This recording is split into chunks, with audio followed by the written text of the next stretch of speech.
Comment osez-vous penser que l'homéopathie puisse faire le moindre effet?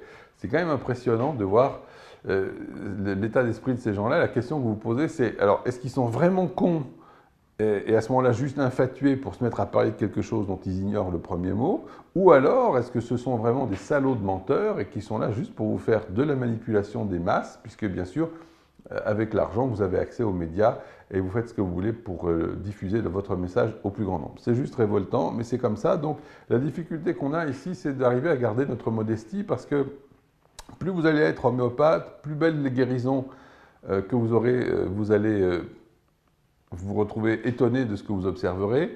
Vous allez être de plus en plus enfiévré, de plus en plus passionné, et à mesure que vous allez vous élever, vous allez prendre de la hauteur par rapport à nos nains rampants. C'est la difficulté.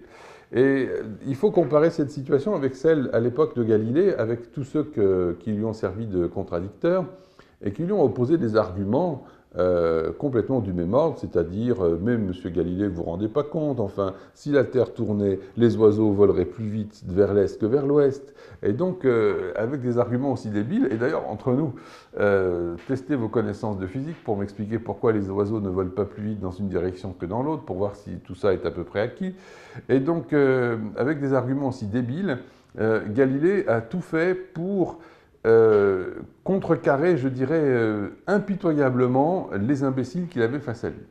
Et il s'est attiré en faisant ça, en les ridiculisant d'ailleurs publiquement, comme c'est facile de le faire, dès que vous avez finalement la science de votre côté, j'allais dire, eh bien, il s'est attiré une haine, une rancœur tenace, et on s'est rendu compte qu'on ne pouvait pas le coincer sur le plan scientifique, et du coup, on a dit, bougez pas, pour essayer de faire tomber ce sale merdeux, on va le choper sur le plan religieux. Et c'est là qu'il y a eu le divorce entre la religion et la science, alors que c'était parfaitement inutile, parce que sur le fond, finalement, le clergé n'avait rien à foutre de savoir si la Terre était au centre, si c'était quelque chose qui relevait d'une image symbolique, finalement, ou une réalité physique.